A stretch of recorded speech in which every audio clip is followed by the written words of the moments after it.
Welcome to Detangle, where we untangle the complexities of life, one conversation at a time. I'm your host, Dr. Kinjal Goel, a psychologist and a writer. आज हमारे साथ जो guest हैं, वो मेरे लिए बहुत ही खास हैं, श्री जावेद अख्तर साहब। इनका इंट्रोडक्शन करने के लिए जाने कब से मन आतुर था, लेकिन जब करने की कोशिश की, नानी याद आ गई। हिंदी पूरी नहीं पढ़ी, इंग्लिश पूरी नहीं पढ़ी, लेकिन एक शब्द से नई दोस्ती हो गई। वो शब्द था एटसेट्रा। क्योंकि जावेद साहब के अवार्ड्स, उनका काम, उनके अकम्प्लिशमेंट्स, इनको लिस्ट करने में एटसेट्रा ने बड़ा साथ दिया। भारत सरकार ने जावेद साहब को पद्म भूषण, पद्मश्री दोनों से नवाजा है। आज ऐसी शख्सियत हमारे साथ डीटैंगल पे है, सच में हमारी खुशकिस्मती है। आपको आज हम होस्ट कर पाए जावेद साहब, थैंक यू वेरी मच। एक मौका मिला है, आपसे कुछ बातें करेंगे, कुछ आपसे सीखेंगे, साइकोलॉजी और म्यूजिक के बारे में आपसे कुछ सवाल करेंगे। जरूर। Welcome sir. जावेद साहब, आपको इनिशियली लिरिसिस्ट बनना या लेखक बनना, ये आपको कब रियलाइज हुआ कि आपने यही अपना प्रोफेशन बनाना है? आपकी फैमिली में इतने अच्छे राइटर्स हुए हैं, बट आपको पर्सनली कब ये रियलाइज हुआ? बहुत देर में। मैं जब कॉलेज में था तो मैंने डिबेटर था। तो शुरू में जब आप डिबेट बोलना शुरू करते हैं तो you right your speech first, so you become clear about what you are saying. So I used to write my speeches in the beginning, and then stopped doing it, but kept writing speeches for my friends, younger sisters, younger brothers, and so on. And then I was at a time in Bhopal where most of the romances were by correspondence. Meeting physically was a rare happening. So वो letters चलते रहते थे ज़्यादातर। तो 10 letter के बाद एक मुलाकात शायद कभी हो जाती होगी। तो मैं अपने दोस्तों के लव लेटर्स भी लिखा करता था। तो वो एक मेरी राइटिंग एक्सपीरियंस था। Then when I came to Bombay, I had decided during my college days that I'll finish my graduation and then I'll go to Bombay, join either Mr. Raj Kapoor or Bimal Roy, Guru Dutt as an assistant director, and I'll learn filmmaking and then I'll become a director. Anyway, unfortunately, when I came to Bombay within 7, 8 days, 10 days, Mr. Guru Dutt passed away. I did not even saw Mr. Raj Kapoor for first 5 or 6 years. And then I became an assistant somewhere else. And when I used to work as an assistant on a meager salary of 50 rupees per month or 100 rupees per month, तो वहाँ क्या उस जमाने में complete script तो rarity थी। तो होता यह था कि सेट पे जो सीन्स होते थे वो सीन डायलॉग राइटर भेज देता था। तो जब आते थे बिल्कुल राइट फ्रॉम द अवन, तो director sometimes used to be unhappy with a particular scene. तो just to prove my utility I would suggest that sir मैं आप बोले तो इसे रीराइट कर देता हूँ। तो उनका अच्छा कर दो। तो उन्हें बहुत अच्छा लगता था और फिर ये परमानेंट मेरा काम हो जाता था कि कुछ लिखो, ये लिख दो, वो लिख दो। And everybody who knew me would tell me that you should become a writer. Oh. और फिर मैं even when I was jobless, I used to get some small ghost writing works for comedians, for funny scenes, comedy scenes, and so on. So this was one extra source of income for me. And then gradually, because there was such peer pressure and everybody was sure that I'll become a writer and I should become a writer. And Salim Saab, I met Salim Saab during this time. He also encouraged me to a great extent. And then ultimately we became partners and started writing. How beautiful that the journey happened on its own. Path अपने आप बनता गया। जी। जावेद साहब, जब आप लिखते हैं, एक राइटर की एक बैंडविड्थ होती है, एक इमोशन होता है, और एक कमर्शियल बैंडविड्थ होती है जो ऑडियंस की होती है, उन्हें क्या चाहिए, जो क्या चलने वाला है। ये एक बड़ा टाइट रोप वॉक होता होगा। आप कैसे बैलेंस करते हैं जो आपको लिखना है और जो ऑडियंस को सुनना है उसमें? I'll give you an example. You are a psychologist. Suppose you are invited for a seminar or a symposium. You will speak in a different language. But if you are invited to a college where they are first year students, you will speak to them, you will make your metaphor comparatively easy because then it will reach them.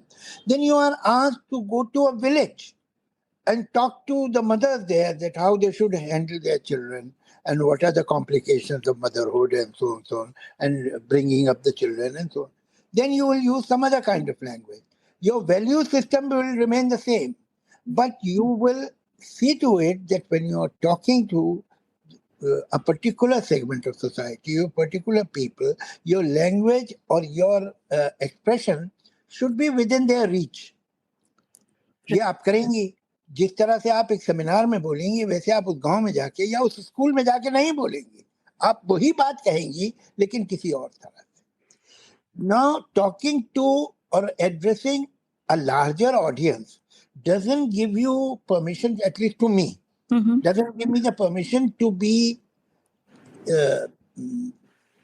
indecent, to be obscene, to be crude, to be stupid.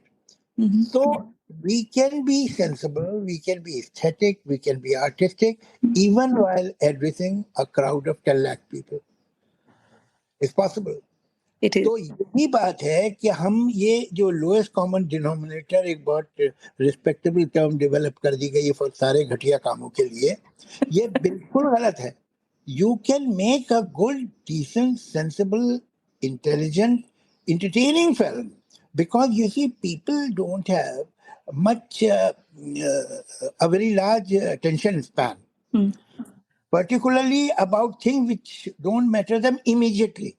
Right. Then you have to keep their attention. You have to keep their interest. Now, whether you are making a public speech or you are showing them a 3-hour long film, it's the same. Can you hold their attention? And if you can hold their attention without being cheap, without being crude, without being indecent, that's wonderful. And I don't think it is necessary to be cheap or crude or vulgar to hold the attention. And you are a living example of that. You have an example of a beautifully lived life जो आपने अपने बूते पे आपने अपने rule से जी है, आपने अपने रूल से लिखा है और आपने जो भी लिखा है वो सक्सेसफुल हुआ है. इट्स नॉट लाइक किसी ने कहा ये आज नहीं चलेगा, आज भी चल रहा है. और ये चलेगा ये किसे पता है, ये किसे मालूम है क्या पता चलेगा. एक बात है, सिंपल बात ये है कि जो आप लिख रहे हैं वो आप एंजॉय कर रहे हैं. आप कोई हाई हॉर्स में नहीं बैठे. अगर आपके दिल में कंटेम्प्ट है अपनी ऑडियंस के लिए, that will not work. Or if you have some kind of a delusion of grandeur, then too you will not be able to connect with people. You should realize that ठीक है, you're all right, but it doesn't matter. You are not a genius. ऐसा कुछ है नहीं. जो दुनिया में genius आए वो कोई और लोग थे. And you should be keen enough to connect with people. You should have some respect for them. ये तो ऐसे ही होते हैं, तो फिर आप इनके लिए मत लिखिए. अगर आपकी इतना कंटेम्प्ट है आपके लिए, अपनी ऑडियंस के लिए, अपने रीडर के लिए, तो आप अच्छी बात करिए, इस तरह से कहिए कि लोग को कम्युनिकेट हो. They will listen. Absolutely. As a psychologist, Javed साहब, मेरा पर्सनली आपको एक सवाल है. काफी लोग ये गलत फहमी रखते हैं कि कला जो है, राइटिंग, डांसिंग, पेंटिंग, ये बस इनहेरेंट होती है, इसमें कोई हार्ड वर्क नहीं होता, बस ये टैलेंट है. आज आप उठे, आज एक सुंदर सी कविता लिखी, कल आप उठे, आपने एक अच्छी सी किताब लिखी. मगर writing is a lot of hard work. इसमें एक डिसिप्लिन होता है, इसमें आप भी रातों को जगे हैं. तो आप आपके प्रोसेस के बारे में हमें बताएंगे, आप डेली कैसे लिखते हैं? देखिए, एक तो मैं डेली लिखता ही नहीं है. मेरी एक फैंटेसी है कि someday I'll become a disciplined person and every day at particular time I'll sit on my writing table and for 2 hours or 3 hours I'll write, and then I'll go for lunch, then I'll take a little rest, and then I'll come back to my writing table. It has never happened.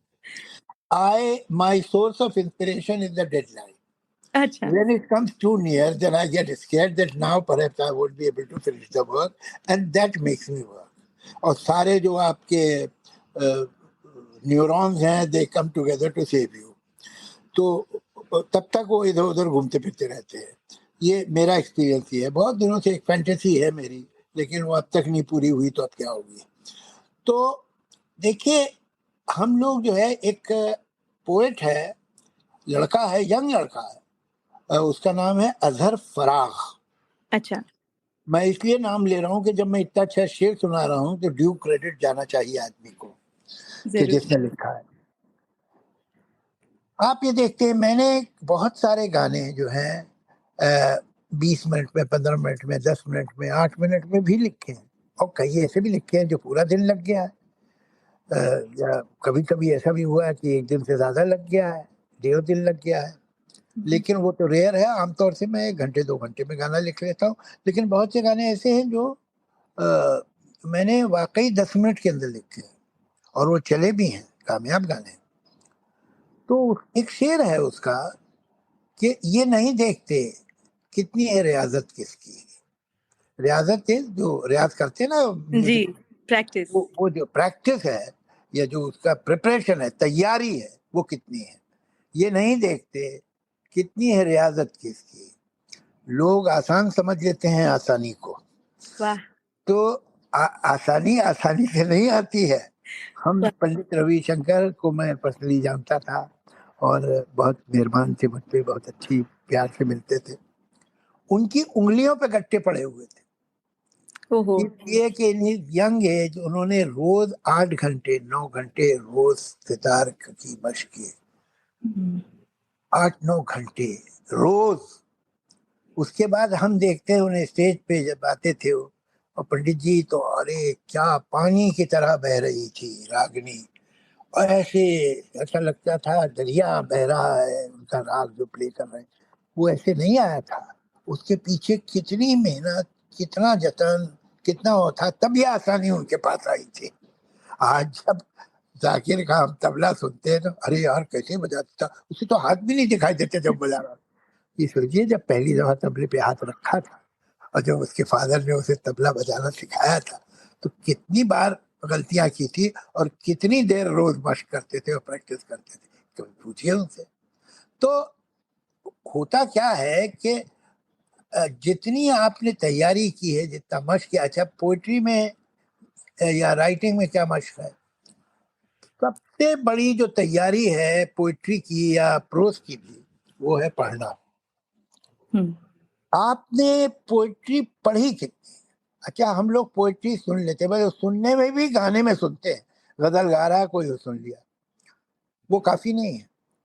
आपने poetry पढ़ी, पढ़ना सुनना भी ठीक है, सबसे मुश्किल काम है पढ़ना। आपने पोइट्री की किताब ली, उसे पढ़ा, एक शेर को बार बार आपने सोचा मुझे क्यों अच्छा लगता है, ये वर्ड कैसे यूज किया है, ये वर्ड्स में फ्लो और म्यूजिकलिटी क्यों आ गई है, इसका अरेंजमेंट क्या है।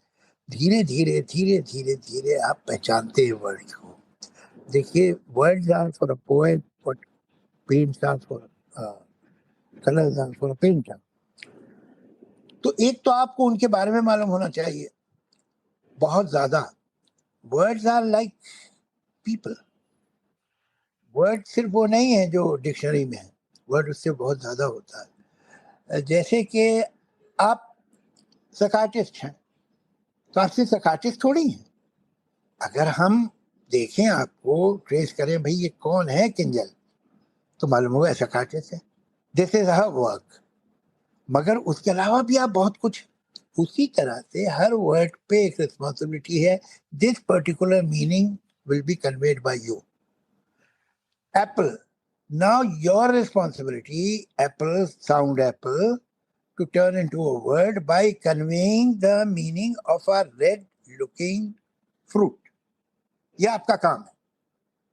तो मीनिंग जो है वर्ड का जॉब है, लेकिन वर्ड अपने जॉब के अलावा भी, जैसे मैं हूं और आप हैं, उसकी तरह और भी है। Like you and me, word is also known by the company it has kept. Oh, how beautiful. एक शब्द को इतने प्यार से शायद किसी ने कभी देखा ही नहीं। देखते हैं लोग, तभी तो अच्छे अच्छे अच्छे राइटर होते हैं वो लोग, और मुझसे बेहतर देखते हैं, तभी मुझसे बेहतर राइटर भी हो। तो ऐसा नहीं है। देन उसकी अपनी एक हिस्ट्री है। अच्छा, now being a psychiatrist, you are the right person whom I should tell this, that you are aware much more than me that every word makes lot many references in your subconscious. जब मैं आप एक word सुनती है तो cut cut cut cut connect होता है बहुत सारा, एक इलेक्ट्रिक लाइटनिंग की स्पीड से, कि ये एप्पल, जैसे मैंने बोला था, तो एप्पल से टाप टाप एप्पल पे आ गया, एप्पल से आपकी कोई सबकॉन्शियस में मेमोरीज होंगी, एप्पल कहाँ खाया था, क्या था, ये क्या है, अरे बच्चों को मुझे एप्पल देना है, मैं भूल जाती हूँ कभी कभी, ब्ला ब्ला ब्ला ब्ला ब्ला ब्ला 2500 चीजें आ जाए। हम वहां गए थे जब वो फला हिल स्टेशन पे, वहां एप्पल के ऑर्चर्ड थे, क्या what a beautiful place it was, so everything rushes to you. A good writer should know that what kind of references this word will make in the subconscious of an average reader. जब उसे इस बात की तमीज होती है तो जो वर्ड इस्तेमाल करता है, तो वो वर्ड सिर्फ अपने मीनिंग नहीं होता, वो वर्ड मेल्ट होता है उसके लिसनर के कान में या रीडर की आंख में, और उसके बाद बहुत सारे रेफरेंसेस आके एक एटमॉस्फेयर क्रिएट करते हैं जो कि राइटर की मर्जी का है। मुझे ऐसा लग रहा है आपके इन्हीं शब्दों से मैं ट्रांसपोर्ट हो गई हूँ into a world where everything is precious. हर शब्द इम्पोर्टेंट है। एक ऑडियंस का रिस्पेक्ट इम्पोर्टेंट है तो एक शब्द का रिस्पेक्ट इम्पोर्टेंट है। आपने बिल्कुल। पिछले 5 मिनट में कितना रिस्पेक्ट दिया है सबको। अगर अंदर से सबके अपने काम के लिए इतना रिस्पेक्ट आए तो हर फील्ड कितनी सुंदर हो सकती है। चीजें हैं सुंदर, हम देखते नहीं उन्हें। क्या क्या क्या, एक मीर एक बहुत बड़ा शायर था उर्दू का, बहुत बड़ा शायर, तो उसने एक शेर कहा है, लैंग्वेज जरा सी अनफेमिलियर है तो मैं उसे ट्रांसलेट कर दूंगा। सरसरी तुम जहान से गुजरे, सरसरी means cursory, you pass through this world in a cursory manner, सरसरी तुम जहान से गुजरे वरना हर जा जहान दीगर था, otherwise at every step there was another world. Oh, how beautiful. You walked through this world in a very cursory manner. You did not notice. You did not वाह, see. एक बार और सुना दीजिए पूरा। सरसरी तुम जहान से गुजरे वरना हर जा में जगह को कहते हैं, हर जा जहान दीगर था, हर जगह दुनिया अलग थी, दूसरी थी। सही बात है। At every step it was another world. मगर तुमने देखा ही नहीं, तुम ऐसे ही निकल गए बस। एक हर आर्टिस्ट के लिए कुछ जोन्स होते हैं जो कंफर्टेबल होते हैं और कुछ कंफर्ट जोन के बाहर के काम होते हैं। तो ऐसे कोई आपको थीम्स लगती है राइटिंग में जो आपको थोड़ी मुश्किल जाती है, वो थीम्स आप नहीं लिख पाते या नहीं लिखना चाहते? I must make an honest confession. ये एक अजीब कॉन्ट्रडिक्शन है, और वो क्यों है मुझे समझ में नहीं आया। आप, you are a psychiatrist, you may be able to help me to understand it. I am a hardcore feminist, oh, and I am almost fanatically pro-women, because I feel that this world and all the societies and history and centuries have given a very raw deal to them. And even today, things have slightly improved, but there's a long way to go. और वो मैं genuinely अपने दिल से महसूस करता हूँ। But in spite of this empathy, I don't find myself very capable of writing female-oriented stories. अच्छा। It must be because in my impressionable age, after perhaps 9 or 10, I never lived with families. Women who were in my family were very empowered women. I have not seen them suffering. My right. mother, my aunts, my cousins, all of them were very strong, bold, working women, and educated women with their political and social opinions and so on. And I have never seen any of my, would you believe it, that I have been, an orphan. I was an orphan at a very young age. So I have lived in different families. I have lived in different cities with different families and so on. But till the age of 2021, I had no idea. I did not have the faintest idea that there is something like domestic violence. I didn't know that. अच्छा, उस जमाने में इसके बारे में इतनी बात भी नहीं होती थी। I am talking of 60s, early 70s। मुझे पता ही नहीं था। मतलब look at my gullibility, because I, जहां मैं पैदा हुआ और पला बढ़ा, मैंने तो किसी हस्बैंड को अपनी बीवी से बदतमीजी से बात करते भी नहीं सुना, कभी नहीं। और वो जब अपनी बीवी का किसी और से जिक्र करते थे तो वो तुमसे नहीं बोलते थे, वो आपके ये कह रही थी। वो आई, वो जब गई वहां, ऐसा मतलब आपके लहजे तरीके से। से अपनी वाइफ का नाम लेते थे और जिक्र करते थे। तो मैंने तो कभी इस तरह का देखा ही नहीं था, मैं जहां पला बढ़ा हूं। तो शायद इस वजह से मेरी जो सेंसिटिविटी है वो बहुत टोटली फर्स्ट हैंड एक्सपीरियंस नहीं है।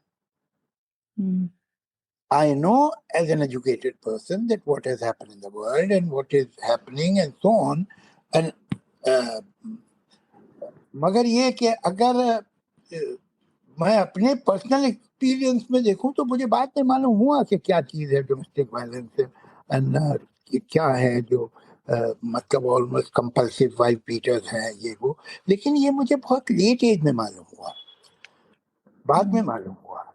तो ये कहीं मैं, मुझे ऐसा लगता है कि चूंकि मैं फैमिलीज में रहा नहीं, वहाँ जहाँ मैं स्टडी करता उस तरह से अपने दोस्तों के साथ रहा, मेल कंपनी ज़्यादा थी, तो वो मेरा शायद उतना रेपुटुआ भी मेरे पास नहीं है पर्सनल, जो भी रीजन होगा। But I ask myself that if I feel so strongly then why I have failed to write one good script about a woman's issue. So far I have never written it, which is a kind of a contradiction. I don't know. It's a question with me, but I don't have any convincing answer. लेकिन ये बहुत deep level की एक self awareness है जो बहुत कम लोगों को होती है, एटलीस्ट। सेल्फ अवेयरनेस से फायदा क्या हुआ? लेकिन अवेयरनेस तो है। अवेयरनेस तो है। फर्स्ट स्टेप हम कहते हैं साइकोलॉजी में, name it to tame it. तो आपने फर्स्ट स्टेप तो ले ली, आपने नेम तो दे दिया, बस धीरे धीरे टेम भी हो जाएगी। चलिए जल्दी से हो जाए तो बेहतर है। अच्छा, मैं आपसे एक पर्सनल सवाल पूछती हूँ। जी। हम एज अ साइकोलॉजिस्ट यूजुअली अपने क्लाइंट्स को, हमारे पॉडकास्ट गेस्ट्स को, वी ऑलवेज टेल देम कि जैसे घर में एक फर्स्ट एड किट होता है जिसमें हम एक बैंडेड रखते हैं, पेन किलर रखते हैं, सैवलॉन होता है, कि कहीं अगर चोट आ जाए तो आप इमीडिएट उसके ऊपर लगा लें, आपको थोड़ा आराम मिले। ऐसा एक मेंटल फर्स्ट एड बॉक्स सबके घर में होना चाहिए जिसमें आप अपनी पर्सनल खुशी की कुछ चीजें रखें। कोई मूवी का आप नाम लिखें, कोई गाने का क्यूआर कोड रखें, कोई पुरानी तस्वीर जो आपको स्माइल करा दे, कोई चॉकलेट का पीस जो आपको इंस्टेंटली खुश कर दे। तो एक ऐसा मेंटल फर्स्ट एड किट कि अगर कोई दिन ट्रॉमेटिक रहा हो, किसी दिन मूड कम, मतलब मूड आपका खराब रहा हो, तो उस किट से आपको चंद मिनटों की खुशी मिले और धीरे धीरे आप अच्छे मूड में आ जाए। तो अगर आपको ऐसा मेंटल फर्स्ट एड किट बनाना हो तो आप क्या डालेंगे उसमें? देखिए उसमें मैं जाहिर है कि कुछ पोथी की किताबें डाल दूंगा, एक आध जोक बुक डाल दूंगा, कुछ दोस्तों के फोन नंबर रखूंगा जो मैं कर सकता हूँ जैसे फोन। मगर आपको बताऊं ये दुख दो तरह के मुझे लगते हैं।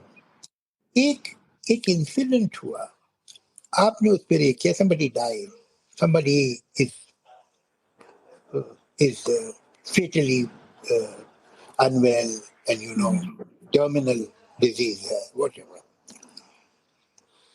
और एक इंसिडेंट है, एक इंफॉर्मेशन है जिसने आपका मूड खराब किया या आपको दुखी किया। It is easier to get over that. जी। मगर एक डिप्रेशन है या एक सैडनेस है, वो धीरे धीरे धीरे धीरे रेत के छोटे छोटे दानों की तरह बरसती है कि आप पकड़ भी नहीं सकते कब आई। जी। अब वो होती रही होती रही होती रही होती रही and one day you see that you are standing in a desert. चारों तरफ तो दूर तक से रेत है।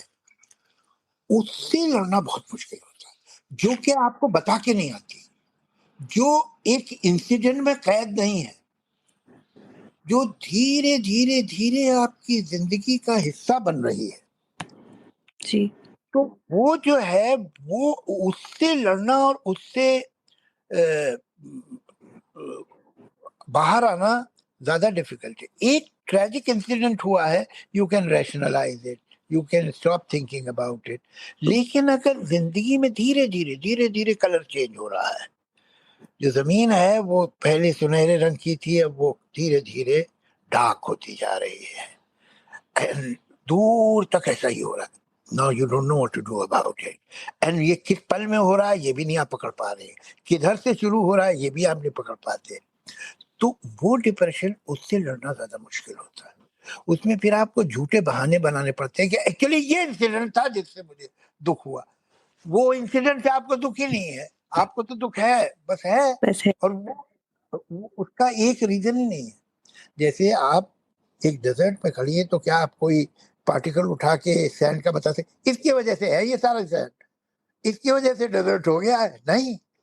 और एक पार्टिकल आपका क्या बिगाड़ रहा है? लेकिन वो इतने हैं, बिलियंस एंड ट्रिलियंस के एक वीराना है, ऐसा भी होता है। उससे लड़ना ज्यादा मुश्किल है। जी बिल्कुल, आपने तो एक साइकोलॉजिस्ट के दिल की बात इतने आसान शब्दों में एक्सप्लेन कर दी, क्योंकि हम भी लोगों को यही कहते हैं कि छोटी-छोटी जो चीजें हैं, जैसे आपने कहा इंसिडेंट्स हैं, they are like minor cuts and injuries, उन्हें हम बैंडेड से ठीक कर सकते हैं। लेकिन जो कुछ बड़ी इंजरीज होती हैं या कुछ घाव ऐसे होते हैं जिनके लिए हमें प्रोफेशनल हेल्प चाहिए, तो उस अरे समय वो एक पल में होते ही नहीं कमबख्त, वो धीरे-धीरे एक पल में थोड़ी होते हैं कि आप पकड़ लें इस मोमेंट। जैसे कि आप क्या अपने बच्चों को देख सकती हैं किस दिन बच्चा ग्रो हुआ था? नहीं, वो हो रहा है आहिस्ता-आहिस्ता, मगर थोड़े-थोड़े देर बाद आप देखती हैं, अरे भई मेरी बेटी तो इतनी बड़ी हो गई, मगर वो किस दिन हुई? वो तो साथ रहती है आपके, आपको तो नहीं पता चला। ऐसे ही दुःख भी होते हैं। अरे! ये तो कितना गहरा हो गया, ये कब हुआ था? पता ही नहीं। वो आहिस्ता-आहिस्ता, आहिस्ता-आहिस्ता, आहिस्ता-आहिस्ता उनसे लड़ना बड़ा मुश्किल है। एक रियल इंसिडेंट हुआ है, एक जॉब आप कोशिश कर रही थी, आपको नहीं मिला, and you are very disappointed, you can rationalize it, you can get over it. लेकिन आपको यहाँ तो यही नहीं मालूम कि इंसिडेंट क्या है। भाई अगर आपको मालूम कि आप क्यों दुखी हैं, तो आप अपने दुःख का इलाज कर लेंगी। लेकिन जब आपको नहीं मालूम है, लेकिन वो हो रहा, तो वो बड़ा झंझट हो जाता है। और शायद यही है कि आदमी फिर जाता है, lies down on that psychiatrist couch, और फिर वो उसे बताता है कि वो बचपन में तुम्हारी जो बिल्ली तुमने पाली थी, वो लोगों ने, तुम्हारे घर वालों ने उठा के फेंक दी थी बाहर तुमसे पूछे बगैर, उसका दुख तुम्हें आज तक है, वगैरह वगैरह कुछ हो जाता बस हम ये है। कोशिश करते हैं कि अगर किसी को ये हाँ अवेयरनेस हो कि उन्हें ऐसा दुःख है, तो हम उनकी कुछ मदद कर पाएँ। थ्रू आवर वर्क हाँ दैट सही। Is our job. मेरे भाई जो है, he is a psychoanalyst, oh! Actually he is a very very learned man. He is अब तो वो साइकोएनालिस्ट ट्रेनी है यूएस में। अच्छा। He is in Philadelphia. He's written more than 100 books, and he's a very, very celebrated and honored psychoanalyst. Gives lectures in all the leading universities of the world, and so on. तो एक दिन मैं उसके घर में था Philadelphia में, तो आई आस्क्ड हिम कि जरा तो मुझे ठीक से समझाओ कि ये साइकियाट्री है क्या और ये साइकोथेरेपी क्या है। तो he gave me a lecture of से 15 हाँ, हाँ। मिनट्स। तो जब खत्म किया उसने, तो उसने मुझसे पूछा कि तुम क्या समझे, समझे कि नहीं? तो मैंने कहा मैं दो बातें समझा हूं।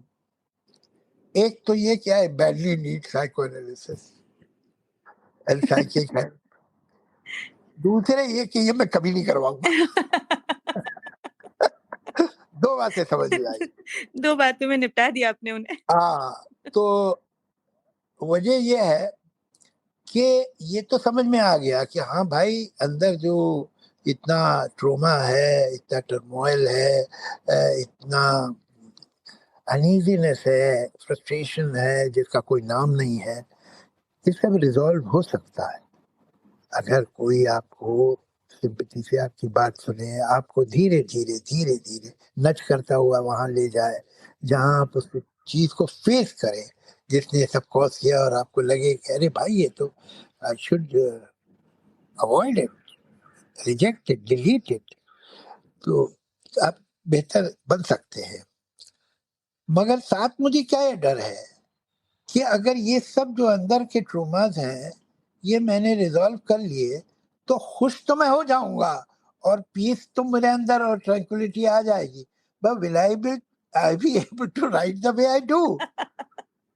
I think this is so beautiful because I wanted to ask you कि आप इतने जो इंटेंस गाने लिखते हैं, आप जो ये लोगों के दिल के छोटे छोटे टुकड़े करके फिर उन्हें जोड़ देते हैं, ये कहाँ से आता है? Is there some ये deep? अगर कहीं से आता है तो यकीनन, देखिए आप तो लैंग्वेज तो आप वही बोल सकते हैं ना जो आपने सीखी हुई है, सुनी हुई है। जी वो लैंग्वेज तो आप नहीं बोल सकते जो आपने कभी सुनी ही नहीं है, सीखी ही नहीं है। उसी तरह से जो इमोशंस की भी जो लैंग्वेज है, आप वही बोल सकते हैं जिसका आपको तजुर्बा है, जो आपने सुनी है और सीखी है। तो आपका जो आउटपुट है वो तो आपके अंदर से ही आना और कहीं से आएगा नहीं। और जो आपकी मोरालिटी है, आपकी एस्थेटिक, अब लोग कहते हैं अच्छा साहब एक राजा और रानी की कहानी लिखी तो उसमें क्या आपका पर्सनल होगा? होगा, वो राजा वैसा ही होगा जैसा राजा आपको ठीक लगता है। जी बिल्कुल। वो राजा वही बोलेगा जो आपको सही लगता है। अगर अच्छा राजा है तो जो उस आपका कॉन्सेप्ट ऑफ जस्टिस है, राजा वही फैसला देगा। जो आपका सेंस ऑफ फेयरनेस है विद अ वुमन, आप राजा रानी से वैसी ही बात करेगा। तो बिल्कुल। आप ऐसा मत समझिए कि राजा जो है वो आपसे अलग है इसलिए कि आप तो बहुत ही गरीब आदमी, नहीं। वो उस राजा के अंदर जिसकी कहानी आप लिख रहे हैं आप ही हैं, तो जो कुछ भी है वो तो आपसे ही आएगा। तो वही मैं है कि ये जो मैं लिख लेता हूँ या लिख सकता हूँ जिसका मुझे ये एप्रिसिएशन मिलता है, will I be able to write that if I'm a more resolved person, if I'm totally at peace with myself, if I don't have some demons in me which are haunting me all the time, अगर उन्हें मैंने सबको मार गिराया तो खुश तो रहूंगा मैं, लेकिन फिर गानों का क्या और पोट्री का क्या होगा? ऐसा एक पर्सनल एक्सपीरियंस मेरा भी रहा है। I write and I have also tried poetry for a long time, for 20 years nearly. And some of my closest friends, whenever I send them a new poem or a new write up, only few of them will call me and say, "Are you okay?" And they know कि आज कुछ resolve करने की कोशिश की थी, इसलिए आज कुछ लिखा है। तो कहाँ से निकल के आता है? वहीं से जो जब आपका स्टॉक है अंदर आपके सबकॉन्शियस में, जिसे आप कभी कभी समझते हैं कि वो तो मैंने भुला दिया, now I am beyond it, I have left it behind, ये सब कुछ आप सोचती रहती हैं। लेकिन फिर आप राइटिंग जो है ना वो बड़ी कमबख्त ऐसी चीज है, वो आपको कहीं फिगलीफ भी नहीं देती। हाँ, तो मैं कह रहा था कि राइटिंग जो है particularly poetry, either it will be very mediocre or bad, and it will not appeal to anybody. But if it is good and if it appeals to people who are connoisseurs, then it has come from the heart. I agree. There is no midway. It is No either midway, उसमें कोई fig leaves ही नहीं है। Problem ये है। तो भैया वहां तो आपकी सोल पूरी की पूरी दिखाई देगी। अब आपको अगर है हिम्मत तो करिए। तो लेकिन अगर मालूम हुआ कि वो जो वुंड्स थे जो कि लोगों के दिलों को छूते, वो तो हील हो गए। अब हील हो गए तो लोगों ने कहा भाई खुश रहो जहां भी रहो, हमें परेशान मत करना। है? क्या दुआ करें आपके लिए कि आप टोटली खुश रहें, कि आप हम सबको ऐसे ही कुछ ना कुछ लिखते रहें। देखिए खुशी जो है वो मीडियोकर्स के लिए है, सच बात है। ये तकलीफ की बात है लेकिन सच है। आपको खुशी चाहिए या आपको कुछ करना है? The very desire for doing something, I believe creating something, is a sense of inadequacy, sense of incompletion, desire to have something which you don't have. इस पे बेस करती है क्रिएटिविटी। अगर भाई आप अपने से टोटली सेटिस्फाइड हैं और जिंदगी से टोटली सेटिस्फाइड हैं तो आपको क्या तकलीफ है? सर आप तो कार्ल मार्क्स को कोट कर गए, बट कहीं ना कहीं कुछ ना कुछ जब तक अनस्टेबल नहीं है तब तक ग्रोथ नहीं होती। वो नहीं, उसके ग्रोथ के मतलब ये है कि कोई वॉइड है जिसे आप फिल कर रहे हैं, वरना बिल्कुल। ग्रोथ कैसे होगी? अगर आप बिल्कुल चौका ब्लॉक बिल्कुल परफेक्ट है और कोई जगह ही नहीं है किसी इम्प्रूवमेंट की, तो आप ग्रो कैसे करेंगे? जावेद साहब, आज के ज़माने में बहुत सारे बच्चे हैं, यंग अडल्ट्स हैं, टीनेजर्स हैं जो राइटर बनना चाहते हैं, जो स्क्रिप्ट राइटिंग करना चाहते हैं, पोएट्री लिखना चाहते हैं, और कई बार मुझे भी पूछते हैं कि इसकी क्या तालीम होती है, is there anything that is compulsory? आप क्या एडवाइस देंगे उन्हें, कैसे शुरू मैं करें उन्हें वो? एडवाइस दूंगा कि कम से कम 6, 7, 8 साल तक तो तुम लिखने का ख्याल दिल से निकाल दो और पढ़ो. You want to be a poet? Read poetry of all kind. And if you can, you better by heart the poetry. आप ज़बानी पोइट्री सुना सकते हो, आपको याद हो. जब आपको याद होता है तो उसकी जो म्यूजिकलिटी है तब आपके अंदर जाती है वर्ड्स की, और जो लाइंस की म्यूजिकलिटी है जब आपको वो ज़बानी याद होता है. आप तरह तरह की poetry, classic poetry, modern poetry, post modern poetry, एक बहुत बड़ा मूवमेंट था पोइट्री का इंडिया में, हर लैंग्वेज में जो प्रोग्रेसिव राइटर्स पोइट्री है वो आप पढ़िए. आप बाहर की भी पोइट्री पढ़िए जो आपको ट्रांसलेटेड मिलेगी. आप देखेंगे साउथ अफ्रीका के, पैलेस्टीन के, लैटिन अमेरिका के पोइट्स हैं जहाँ कॉलोनियलिज्म रही है इन इट्स वर्स्ट फॉर्म, वहाँ पोइट्स ने क्या लिखा है, कैसे लिखा है. जो आप क्लासिकल, जो बहुत सा रोमांटिक पोइट्री है वो आप, तो आज तो आपका रेपुटवा और आपका जो डिक्शन है वो बड़ा होगा. आपके पास इतने वर्ड्स होंगे. How can you be a good painter with very limited colours? आपके पास सारे कलर्स तो पहले होने चाहिए, सारे शेड होने चाहिए जिन्हें आप यूज कर सकें. Then gradually when you read, keep on reading masters and repeating their poetry and reciting their poetry, you will know how they used to put words together. देखिए, ultimately poetry is the music of language. ये language की music है और उसमें वही ताल चलती है, वही उसके श्रुति होती है जो म्यूजिक में होती है. जब आप उस म्यूजिक को समझ लेंगे और कहाँ वो वर्ड जो है वो मींड पे नहीं आ रहा है, कहाँ आ रहा है, कहाँ ये मुर्गी को दबा देता है ये वर्ड, ये समझ पूरी poetry on one level is music. And music and poetry both at one level are pure mathematics. Pure, ये तो मैं नहीं कह रहा हूँ, ये तो पाइथागोरस ने कहा था 3500 साल पहले. तो ये मैथमेटिक्स आपको आनी चाहिए थी. देखिए, हमारे यहाँ जो क्रिएटिव आर्ट्स हैं उनमें दो चीजें हैं. एक तो है imagination, fantasy, romance, passion, but on the other hand every art has craft also. True. So now they are in a way paradoxical, they are contradictory. Passion wants complete forgetfulness, complete getting absorbed in the topic or subject or emotion, while craft wants complete objectivity and logic and has a almost surgical attitude towards creation. तो ये दोनों ostensibly contradictory हैं, but the fact is that this all kind of art is produced in this paradox.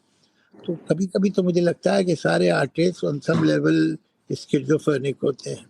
जो आदमी उनके साथ मिलके काम करते हैं, पार्टनरशिप में काम होता है कि craft and art, complete awareness, complete forgetfulness, complete calculation, complete involvement, unconditional involvement. तो ये दो सारे काम एक साथ होते हैं. That creates art. तो अब आप जो है, हो सकता है आप में पैशन है, हो सकता है आप में रोमांस है, आप में फैंटेसीज हैं, ड्रीम्स हैं, लेकिन क्या आपके पास वो क्राफ्ट है जो इनको सही तरह से व्हीकल जो है पहुंचा सके लोगों तक? वो भी तो चाहिए ना. वो क्राफ्ट, जो आर्ट स्कूल हैं, जो डांस स्कूल हैं, जो म्यूजिक स्कूल हैं, उनमें आपको वोकल कॉर्ड्स के ऑपरेशन थोड़ी किए जाते हैं कि ठीक हो जाएंगे. आपको वो क्राफ्ट सिखाई जाती है. बिल्कुल. तो हाँ, तो उसी तरह से learning poetry means reading, by hearting, understanding, appreciating the usage of words, the musicality of language जो मास्टर्स की है उससे आप सीखेंगे। सबसे पहले लिखना शुरू कर दें। 4 फिल्मी गाने आपने सुन लिए और 4 गज़लें जो कि बहुत ही मीडियोकर गज़लें आमतौर से गाते हैं सिंगर्स, वो आपने सुन लिए। आपने सोचा हम तो पोएट हो सकते हैं। ये तो ज़रा ठीक बात नहीं है। आपको जब डांसर को ट्रेनिंग चाहिए, जब म्यूजिशियन को ट्रेनिंग चाहिए, जब सिंगर को ट्रेनिंग चाहिए, तो आपको क्यों नहीं चाहिए? आपकी ट्रेनिंग ये है। जी बिल्कुल।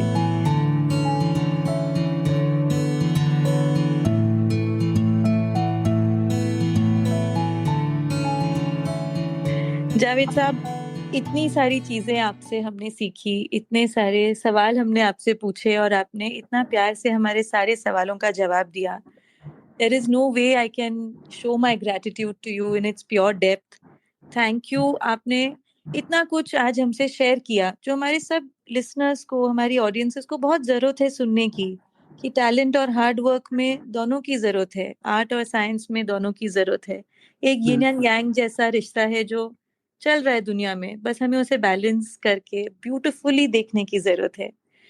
आप हमें as we close Detangles podcast today कोई अपना पसंद का शेर सुनाइए जिसे सुन के आप हमेशा कुछ ना कुछ डीप महसूस करते हैं।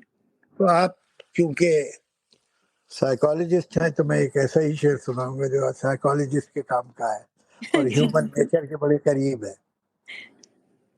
सबका खुशी से फासला एक कदम है, सबका खुशी से फासला एक कदम। You are only 1 step away from the happiness. जी। हर घर में बस एक ही कमरा कम है। वाह वाह, इट्स सो मच। 2 लाइंस में, कुछ शब्दों में कितने सारे इमोशंस हैं। सबका खुशी से फासला एक कदम है, हर घर में बस एक ही कमरा कम है।